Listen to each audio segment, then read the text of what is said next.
My name is Selena and I am 30 years old. Being a single mom to my 10-year-old son, Rian, has been the hardest yet most rewarding journey of my life. Despite my family constantly judging my choices, I still maintain contact with them. My sister, Ria, is 7 months pregnant, and her baby shower is this weekend. I am hoping this gathering will finally give us a chance to heal old wounds.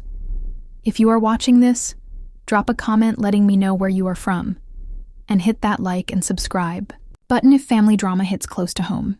Growing up in the Miller family meant living with sky expectations. My parents, especially my mother, Dorothy, had a very specific idea of what success looked like. College education, respectable career, marriage to a suitable man, and then children in that exact order. Anything that deviated from this path was considered failure. From the time we were little girls, Maya and I were constantly compared. She was 2 years older, always the golden child who seemed to effortlessly meet every expectation. Perfect grades, perfect friends, perfect extracurricular activities. I, on the other hand, was creative, emotional, and drawn to art rather than academics.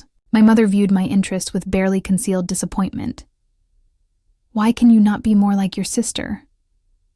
became the soundtrack of my childhood. While Maya collected academic awards and praise, I collected criticisms and suggestions for improvement. Not that it was Maya's fault. She was just naturally inclined toward the things our parents valued. By the time we reached adulthood, our paths had been firmly established. Maya graduated from an Ivy League university with honors, landed a prestigious job at a finance firm, and met Tom Harrison, a successful entrepreneur from an equally impressive family. Their wedding was the social event of the year in our community. I still remember my mother glowing with pride as she introduced herself as mother of the bride to everyone who would listen. My life took a different turn. I was in my 3rd year of art school when I met Noah. He was charming, creative, and seemed to understand me in ways my family never did. When I discovered I was pregnant at 22, Noah initially promised to stand by me. We talked about getting married, finishing school, and raising our child together. Those dreams evaporated when he disappeared 3 months later, leaving only a brief note explaining he wasn't ready for this kind of responsibility. When I told my family about the pregnancy, the reaction was exactly what I had expected. My father went silent. My mother cried as if I had died, and Maya looked at me with a mixture of shock and superiority. "You are going to fix this situation, right?" my mother had asked, unable to even say the word abortion directly. When I made it clear I was keeping my baby, the disappointment in the house was palpable. My mother suggested I give the baby up for adoption.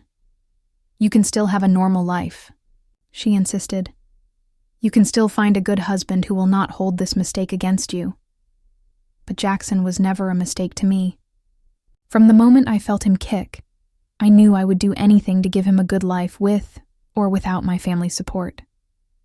I finished my degree online while pregnant, taking extra courses so I could graduate before Jackson arrived.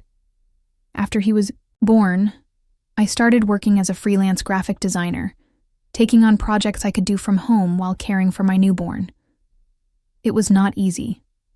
There were nights I cried from exhaustion days. I wondered if I had made the right choice, but I never regretted having my son. Over the years, I built a solid career and reputation. Now I have a roster of loyal clients who appreciate my creativity and professionalism. We live in a cozy 2-bedroom apartment that I have turned into a warm, artistic home. Jackson is thriving in school, especially in science and creative writing. He is a sensitive, thoughtful child with an uncanny ability to read people's emotions. My relationship with Jackson is what I am most proud of in life. We are a team. He knows the story of his father appropriate for his age, of course. And while he sometimes asks questions, he has never seemed to feel incomplete without Noah in his life. I have made sure to surround him with positive male role models like my art mentor, Frank, and my cousin David, who often takes Jackson camping. My relationship with my family, however, remains strained. I see them on major holidays and occasional family events, but these gatherings are usually tense. My mother still introduces me with subtle caveats. This is my younger daughter, Beulah. She is quite the artist. The emphasis always seems to suggest that being an artist is somehow less than being whatever Maya is at the moment. Speaking of Maya, our relationship has grown more distant over the years. She climbed the corporate ladder quickly, eventually becoming a vice president at her firm. Tom's business ventures flourished, and they moved into a sprawling home in an exclusive neighborhood. They traveled extensively, renovated their house twice, and generally lived the life my parents had always dreamed their daughters would have. The last time I saw them was at Thanksgiving about 6 months ago. That was when Maya announced her pregnancy. Everyone was ecstatic. My mother cried tears of joy. My father opened an expensive bottle of champagne, and relatives called to congratulate them. In the midst of the celebration, I caught Tom staring at his phone with a strange expression. When he noticed me watching, he quickly pocketed the device and rejoined the conversation with forced enthusiasm. There was something off about Tom that day. He seemed distracted, constantly stepping outside to take calls. At one point, I overheard him speaking in hushed tones, saying, "I cannot talk now. I will call you tomorrow." When he came back inside, his smile seemed plastered on. I did not think much of it at the time. Tom was a businessman after all. Calls were probably normal, even on holidays. But something about his demeanor stuck with me, a feeling I could not quite shake. The call from my mother came on a Tuesday afternoon while I was finishing up a design project for a client. Seeing her name on my phone always sent a mixture of hope and dread through me. Hope that maybe this time would be different, dread that it probably would not be. "Hello, Mother," I answered, trying to keep my tone neutral. "Beulah," she replied, her voice already holding that slight edge of disapproval. "I am calling about Maya's baby shower this Saturday. It starts at 2 in the afternoon at her house. Not an invitation exactly, more of an information delivery. Thank you for letting me know," I said. "Jackson and I will be there." A pause. "Oh, you are bringing Jackson. I thought perhaps you could find someone to watch him. These events are really more for the women." "Jackson is family," I replied firmly, "and he is looking forward to seeing everyone." My mother sighed, that familiar sound of resignation I had heard so many times. "Well, if you must, please make sure he is appropriately dressed. And you too, of course. Maya's friends from work will be there, and some of Tom's business associates' wives." Translation: "Do not embarrass us by looking like the struggling artist you are." "We will be presentable, Mother," I assured her, already mentally cataloging my closet for something that would meet her standards. "Good. And please do try to arrive on time. The caterers are setting up at 1:30, so any time after that would be fine." Another pause, and then Beulah, "I do hope there will not be any issues. Maya is in a delicate condition, and this is supposed to be a happy occasion for her." The implication was clear. "Do not bring up anything uncomfortable. Do not talk about being a single mother. Do not remind everyone that you deviated from the plan. I just want to celebrate with my sister," I said, which was true. Despite everything, I was genuinely happy for Maya. "Good. Well, I will see you Saturday then." After hanging up, I sat at my desk feeling the familiar weight of my family's expectations. Part of me wanted to call back and make an excuse not to go, but another part, the stubborn part that still hoped for reconciliation, insisted I had to try one more time. That evening, I talked to Jackson about the upcoming baby shower while we prepared dinner together. He was chopping vegetables with careful precision, a skill he had recently developed and took great pride in. "So, we are going to Aunt Maya's baby party?" he asked, focused on creating perfectly even carrot slices. "Baby shower," I corrected gently. "And yes, we are. It is this Saturday afternoon." Jackson was quiet for a moment. "Do we have to go? Grandma always looks at you funny, and Aunt Maya barely talks to us." His observation stung because it was accurate. My 12-year-old son had picked up on exactly what happened at every family gathering. They are still our family honey, and a new baby is something to celebrate. Will Uncle Tom be there? He asked, his voice changing slightly. I expect so. It is his house, and his baby too. Jackson moved on to the celery, his strokes becoming a bit more forceful. I do not like how he looks at you. What do you mean? I asked, surprised by this comment. Jackson shrugged. He looks at you like you did something wrong, like you are less than them. I do not like it. I was struck by my son's perception. I had noticed Tom's condescending attitude, of course, but I had not realized Jackson had picked up on it too. Sometimes people judge what they do not understand, I explained. Uncle Tom has had a different life experience than we have. That does not make it okay, Jackson muttered. No, it does not, I agreed. But part of being the bigger person is showing up anyway, being kind, and not letting other people's judgments define you. Jackson did not look convinced, but he nodded. What are we getting for the baby? I smiled, grateful for the change of subject.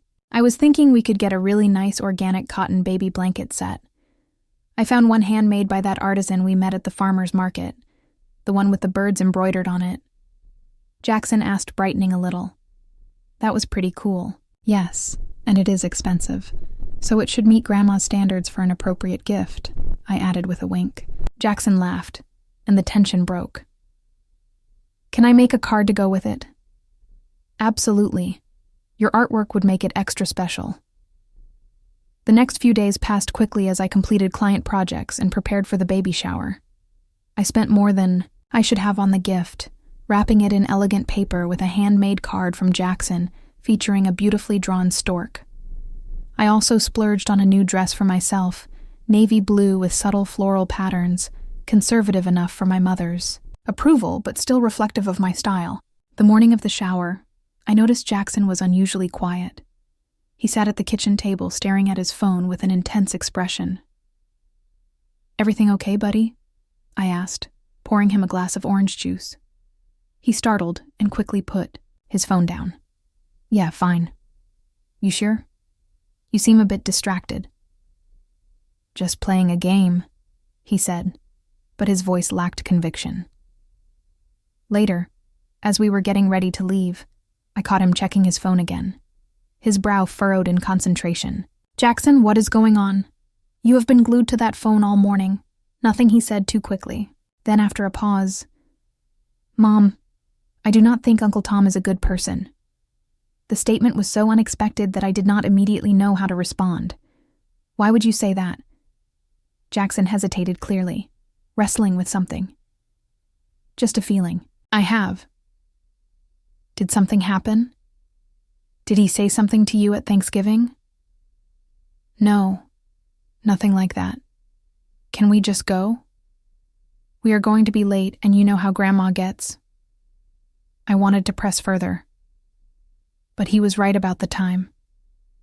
Okay, but if something is bothering you, you can always talk to me about it. You know that, right? He nodded, but his expression remained troubled. As we got in the car and headed toward Maya and Tom's neighborhood, I could not shake the feeling that Jackson was keeping something from me. I assumed it was just anxiety about seeing family members who had not always been kind to us. I had no idea what was really going through my son's mind, or how it would change everything in just a few hours. Maya and Tom's house sat on a hill overlooking the city, a contemporary masterpiece of glass and stone that had been featured in a regional architecture magazine. As we pulled into the circular driveway, already lined with luxury vehicles, I felt the familiar pang of inadequacy in my practical mid-sized sedan. Wow, Jackson whispered beside me. Their house is even bigger than I remembered. They have done some renovations since Thanksgiving, I explained, recalling the detailed updates my mother had shared during our infrequent phone calls. Uncle Tom's business has been very successful this year. We parked and approached the front door, Jackson walking slightly behind me. I could sense his apprehension in the way he stayed close, almost using me as a shield. Taking a deep breath, I rang the doorbell. The door swung open to reveal not Maya or Tom, but my mother impeccably dressed in a pale pink skirt suit that probably cost more than my monthly rent. "Bula Jackson, you are right on time," she said, giving me a quick once-over that I knew was an assessment of my appearance. Her slight nod told me I had passed, if barely. Most of the guests are already here. Come in. The foyer opened into a vast living area where about 20 women were gathered in clusters, champagne flutes in hand. The room was decorated in soft pastels with elaborate flower arrangements, and a table piled high with elegantly wrapped gifts. A banner reading, "Welcome, baby, Harrison," hung across the far wall. As we entered, several heads turned our way. I recognized a few of Maya's friends from previous gatherings, some relatives, and several women I assumed were the business associates' wives my mother had mentioned. "There you are," Maya called from her seat of honor, a plush armchair decorated with ribbons and flowers. My sister looked radiant in a fitted maternity dress that somehow managed to make pregnancy look glamorous. Her hair was perfectly styled, her makeup flawless, and her smile bright as she waved us over. Yet, as we approached, I noticed her smile did not quite reach her eyes. "Beulah, I am glad you could make it," she said, accepting my brief hug. "And Jackson, too. How nice." There was a slight inflection on nice that suggested it was anything but. Next to her, Tom stood in an expensive-looking suit despite the casual nature of the event. He nodded at me stiffly before turning his attention to Jackson. "Hey there, young man. Getting tall or not you." His tone was overly jovial, the kind adults use when they do not quite know how to talk to children. Jackson merely nodded, his eyes darting between Tom and Maya. "Why do not you both get something to eat?" my mother suggested already, steering us toward the buffet table and away from the center of attention. The caterers have made the most wonderful selection. As we filled our plates with tiny sandwiches and fruit skewers, a woman I vaguely recognized as one of Maya's college friends approached.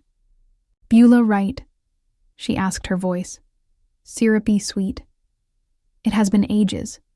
Are you here alone today?" The question had an edge to it, a subtle dig that I was all too familiar with. "I am here with my son," I replied evenly, gesturing to Jackson, who was carefully selecting a cookie from a tiered tray. "Oh, how lovely," she said, her eyes conveying sympathy that felt more like pity. "It must be so challenging doing everything on your own." Before I could respond, an older woman, who I recognized as my mother's cousin, joined us. "This must be your boy," she said, looking at Jackson with undisguised curiosity. "Growing up without a father figure must be so difficult. Boys especially need that male guidance, do not they?" Jackson stiffened beside me, his knuckles whitening around his plate. "Jackson has plenty of positive role models in his life," I said firmly, placing a protective hand on his shoulder. "And he is doing exceptionally well. Top of his class in science and an amazing artist." Of course," the woman said dismissively. "But it is not quite the same as having a father in the home, is it?" I felt Jackson trembling slightly under my touch and knew it was time to extract ourselves from this conversation. "If you will excuse us, I should go congratulate my sister properly." As we moved away, Jackson whispered, "I hate when they talk about me like I am not here, or like there is something wrong with me." "There is nothing wrong with you," I assured him. "Some people just cannot imagine happiness outside their narrow definition of what a family should look like." We found seats at the edge of the room, slightly removed from the main gathering. From there, we watched as Maya held court, accepting compliments on everything from her pregnancy glow to her impeccable home. My mother fluttered around her like an anxious butterfly, ensuring everyone's glasses were full and conversations were flowing. When it came time for Maya to open gifts, everyone gathered around her chair in a semicircle. We stayed toward the back, but my mother spotted us and waved impatiently. "Bula, bring your gift up front." Maya is about to start. Reluctantly, I moved forward with our carefully wrapped package, placing it on the gift table before retreating back to Jackson. One by one, Maya opened the presents, exclaiming over tiny outfits and baby gadgets I could never have afforded as a new mother. Each gift was met with genuine enthusiasm and ossive thanks. When she reached our gift, she unwrapped it quickly. "Oh, a blanket set. How nice," she said, barely glancing at the exquisite handwork before setting it aside and reaching for the next package. No mention of Jackson's beautiful card, no acknowledgement of the thought we had put into selecting something handmade and special. "That blanket cost $150, Jackson muttered under his breath. And she acted like it was nothing. "It is okay," I whispered back. "The important thing is that the baby will have something cozy to snuggle in." But I felt the sting of dismissal too, especially when the next gift, a standard store-bought baby monitor, received far more appreciation. Jackson's hand found mine and squeezed tightly his intuitive nature, sensing my hurt. When it came time for the lunch portion of the shower, we discovered that seating had been prearranged with delicate name cards. Jackson and I were placed at a table in the far corner of the room, along with an elderly great-aunt who was hard of hearing and a distant cousin I had not seen in years. "At least we can eat in peace," I whispered to Jackson, trying to make the best of the situation. He offered a small smile in return, but I could tell he was aware of the deliberate separation. From our isolated position, we watched as my mother held court at the main table with Maya, Tom, and what appeared to be the most prestigious guests. Dorothy's voice carried across the room as she regaled the table with stories of Maya's accomplishments and the couple's perfectly stable life. "Tom just closed that big development deal in the financial district," I overheard her saying, "and they are already planning the nursery renovation. Only the best for my first grandchild." I winced at that. Jackson was technically her first grandchild, though she rarely acknowledged him as such. Jackson noticed too. I saw his shoulders slump slightly as he pushed food around his plate. "Do not let it get to you," I said softly. "You know, Grandma has her own issues." "I know," he replied. "I just wish she could see how awesome you are, Mom." His loyalty warmed my heart. As long as you think so, that is all that matters to me. After lunch, the guests migrated back to the living room for coffee and dessert. Jackson had grown increasingly quiet, checking his phone under the table and occasionally casting strange glances toward Tom, who was working the room like a politician, moving from group to group with practiced charm.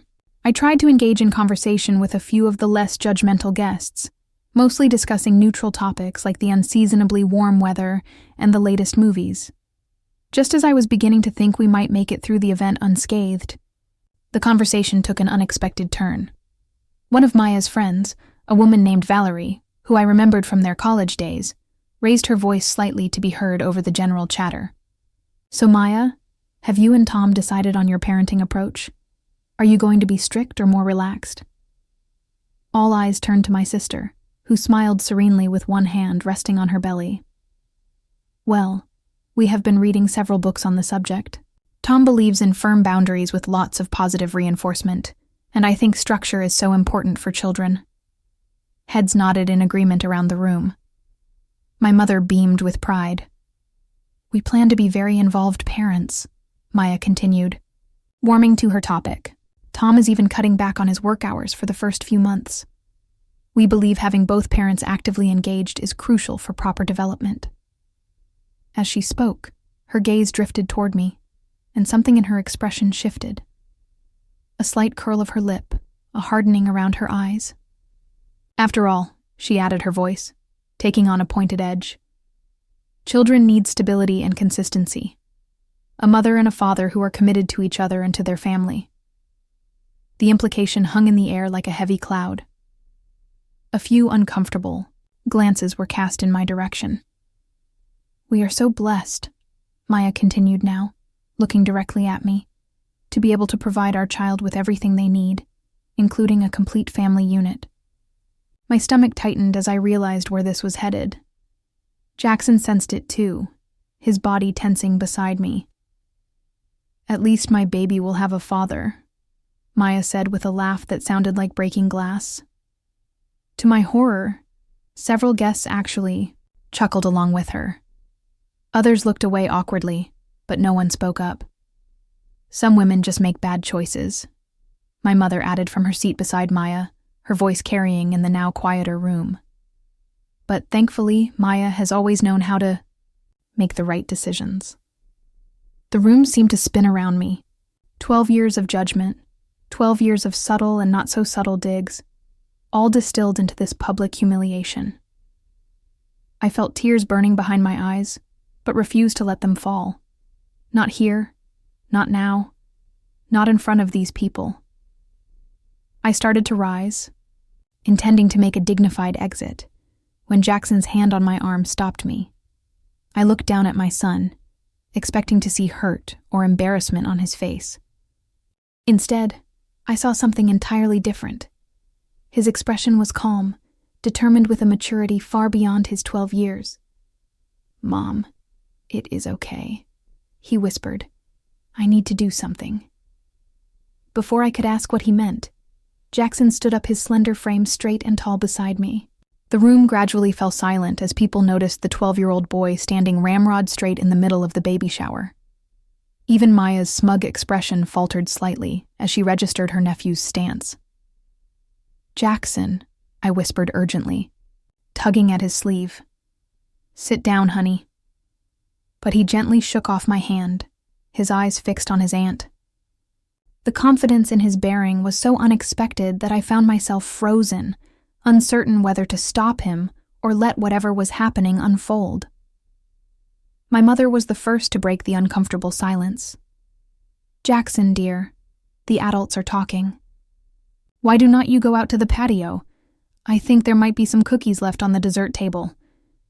Jackson did not even glance in her direction. Instead, he took one step forward, then another, until he was standing in the center of the room. The guests parted slightly, creating a clear line of sight between my son and Maya and Tom. "Aunt Maya Jackson," said his voice surprisingly steady and clear. "Should I tell everyone about Uncle Tom's other family?"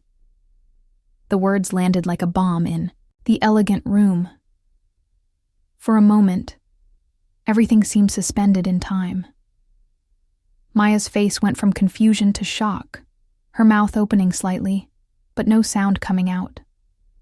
Tom, who had been casually leaning against the fireplace mantel, suddenly straightened, his face draining of color. My mother was frozen in place, one hand clutching her pearl necklace.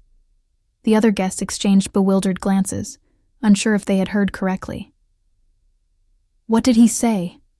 someone whispered. "What is he talking about?" asked another. Tom was the first to recover, forcing a laugh that sounded painfully artificial. "Kids and their imaginations," he said, attempting to sound amused, but achieving only a strained approximation. "Jackson, buddy, what are you talking about?" Jackson did not flinch under Tom's gaze. Instead, he reached into his pocket and pulled out his phone. "I was at the Westfield Mall with my friend Zach last Saturday. We were at the food court when I saw you." Tom's face twitched slightly. "Well, I do go to that mall sometimes for business. What is so strange about that?" "You were not alone." Jackson continued, his voice, still calm, but now tinged with something, like disappointment. "You were with a woman and 2 kids, a boy about my age and a little girl, maybe 5 or 6. The room had gone so quiet I could hear the tick of the ornate wall clock. Maya's face was ashen now, her hands gripping the arms of her chair. "You called the boy son," Jackson added, "and the little girl called you daddy." Tom took a step forward, his forced smile now completely gone. "Now listen here. This is completely ridiculous. I have clients with children. I was probably just being friendly." Jackson swiped his finger across his phone screen. "I took a picture because I was confused.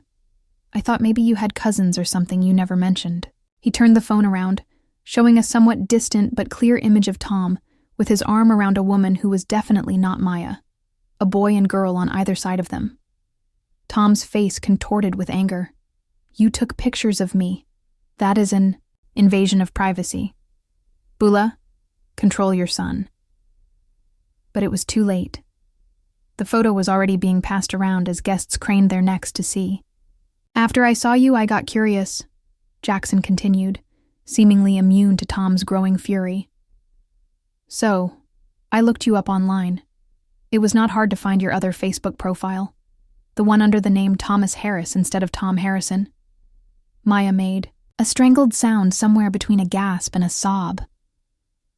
"You have a whole other life 10 miles away in Riverside," Jackson said, his voice finally showing a crack of emotion. "Another wife named Diane, 2 kids, a dog named Cooper. You even posted pictures of your family vacation to Lake Tahoe last month when you told Aunt Maya you were at a business conference." The revelation hung in the air like a physical presence. Several guests began gathering their purses, clearly eager to escape the unfolding drama. Others sat transfixed, unable to look away from the train wreck of a situation. "This is absurd," Tom sputtered, but his protest lacked conviction. "This child is making up stories." "I have the address, too," Jackson said quietly. 722 Oakwood Drive. That is where your other family lives, in the blue house with the red door." Tom's face crumpled the final detail, clearly confirming what everyone in the room now suspected was true. He opened his mouth as if to speak, closed it again, then turned to Maya with pleading eyes. "Maya, baby, I can explain. It is not what it sounds like." But Maya was beyond hearing. She sat rigidly in her chair, one hand on her belly, the other covering her mouth, tears streaming down her face. My mother had collapsed into a nearby chair, her face a mask of shock and disbelief. The perfect family she had held up, as the gold standard for so long, was disintegrating before her eyes. Jackson finally turned away from Tom and looked at me, his young face showing both pride and uncertainty. "I am sorry, Mom. I know you told me to be polite, but I could not let them keep being mean to you when Uncle Tom is the one living a lie." I reached for my son, pulling him close, overwhelmed by a mixture of shock at the revelation and fierce pride in his courage. "It is okay," I whispered into his hair. "You did nothing wrong." As the full impact of what had just happened began to sink in, I realized that our family would never be the same again. For better or worse, the truth was now out in the open, and none of us could go back to pretending everything was perfect. The next 30 minutes were chaos. Half the guests made hasty excuses and left clutching their handbags and whispering furiously as they hurried to their cars. The remaining guests hovered uncertainly, torn between the social awkwardness of staying and the juicy drama they did not want to miss. Tom had gone from denial to anger to desperate pleading in the span of minutes. "Maya, please let me explain," he begged, kneeling in front of her chair. "It is complicated. There are financial arrangements, custody issues. I was going to tell you eventually." Maya stared at him with empty eyes, one hand protectively covering her belly. "How long?" she finally whispered. "How long have you been married to her?" Tom hesitated, which was answer enough. "Were you already married when you met me?" Maya's voice rose sharply. His silence confirmed the worst. "Get out," she said, her voice eerily calm. "Get out of this house right now." "This is my house too," Tom protested, but the look on Maya's face must have convinced him not to push the issue. He stood, straightened his jacket, and cast a venomous glance toward Jackson and me. "This is your fault," he spat. "You and your nosy brat. You could not stand to see your sister happy, could you?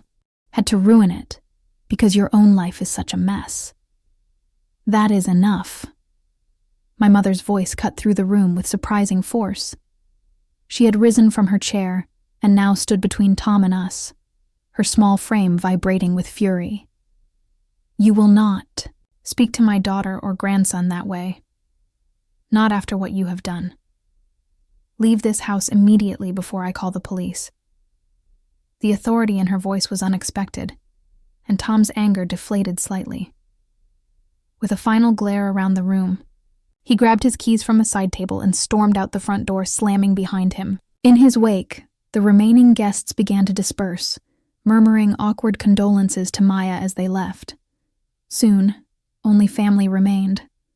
Maya collapsed in her chair, my mother hovering nearby, and Jackson and I standing uncertainly in the middle of the room.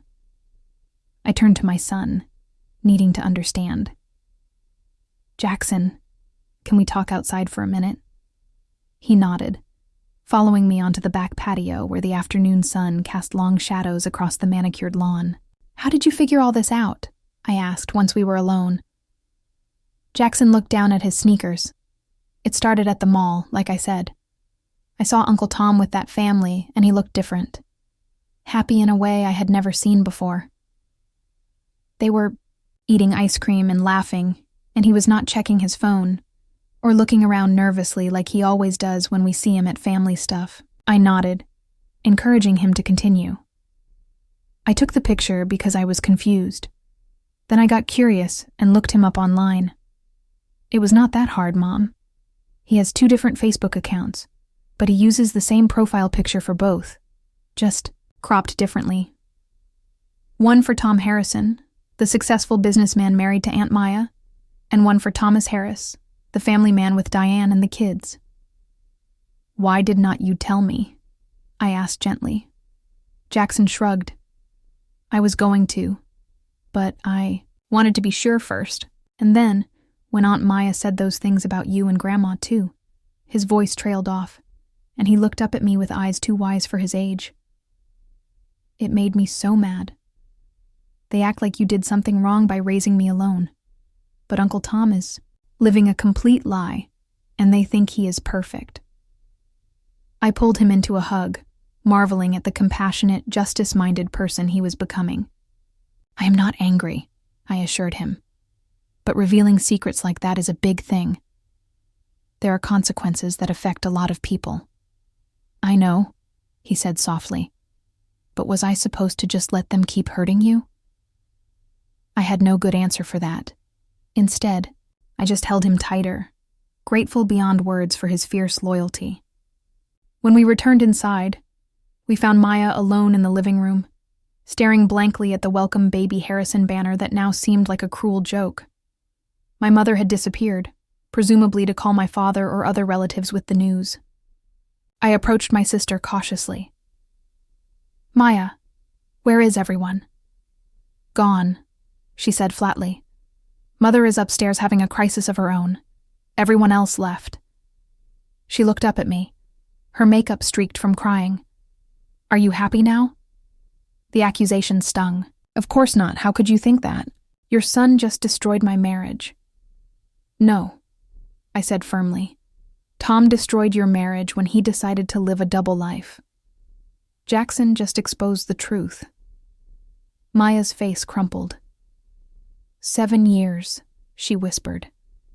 "I have been with him for 7 years, and it was all a lie." Despite everything that had transpired between us, my heart broke for her. I sat down beside her and tentatively placed a hand on her arm. "I am so sorry, Maya. You did not deserve this." "What am I going to do?" she asked, her hand moving to her rounded belly. "I am 7 months pregnant with his child. You are going to be okay," I told her, surprising myself with the conviction in my voice. "You are strong, successful, and you have family who will support you." A bitter laugh escaped her. "Family? You mean the family I have treated terribly for years? The sister I just publicly humiliated? Why would you help me after everything I have said and done?" I took a deep breath. "Because that is what family really means. Not appearances or status or following some predetermined path. It means being there for each other, even when it is hard, especially when it is hard." Tears filled her eyes again. "I have been horrible to you all this time. I thought I was so much better than you, because I had the perfect marriage, the perfect life, and it was all built on lies. We all make mistakes, I said softly. The question is what we do after we realize them. My mother reappeared, then her face drawn and aged somehow, in the span of a single afternoon. She looked between Maya and me with uncertainty, as if seeing us both for the first time. I called your father, she said to no one in particular. He is on his way home from golf. She stood awkwardly in the doorway, a woman who had spent decades crafting the perfect family image, now confronted with its complete collapse. For once, she seemed at a loss for words or judgment. Mother, I said quietly, I think we need to talk, all of us. She nodded slowly, moving to sit across from Maya and me. Jackson hovered nearby, and I patted the seat next to me, including him in this family moment. I never meant for any of this to happen, my mother began, her voice uncharacteristically tremulous. I just wanted what was best for both of you. I wanted you to have good lives. I know, Mom, I said, but you equated good with a very specific kind of life. And when my life took a different path, you treated it as a failure rather than just a different kind of success. She flinched slightly, but did not deny it. I have worked hard to build a life I am proud of, I continued. Jackson and I might not have a big house or a prestigious address, but we have a loving home. We have each other, and that matters more than any of the things you have spent years making me feel bad about not having. My mother's eyes filled with tears. I did not realize how much I was hurting you. I thought I was motivating you to do better, to want more. By constantly comparing me to Maya, by treating Jackson as less than because of how he came into the world. Jackson shifted beside me, and I squeezed his hand reassuringly. I was wrong. My mother admitted the words clearly, difficult for her. I see that now, especially after today. She turned to look at Maya. I put so much stock in appearances that I missed what was actually happening. I bragged about Tom to everyone who would listen, and all the while. She could not finish the sentence, but she did not need to. We all understood the magnitude of the deception. What happens now? Maya asked, looking between my mother and me. Now, I said firmly, we start being a real.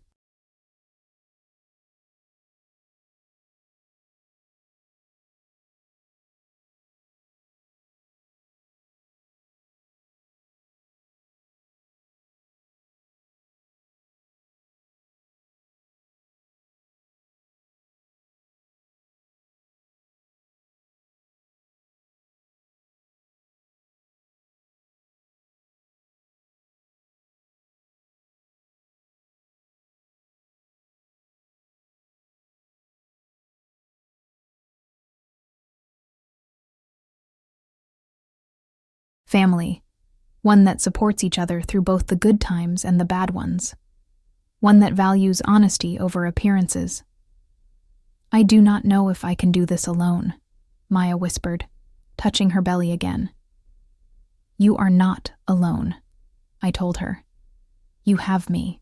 You have Mom and Dad. And contrary to what you said earlier, children can thrive with one parent who loves them completely. Jackson is living proof of that. My son straightened proudly beside me, and for the first time that day, Maya looked at him with something approaching respect. Thank you, she said softly, for telling the truth, even though it hurt. Jackson nodded solemnly. I am sorry it had to happen this way. Me too, Maya replied. But maybe it is better to know now than to keep living a lie. As the four of us sat together in the ruins of what was supposed to be a celebratory day, I felt a strange sense of hope begin to take root. The path forward would not be easy for any of us, especially Maya, but at least it would be built on truth rather than illusion.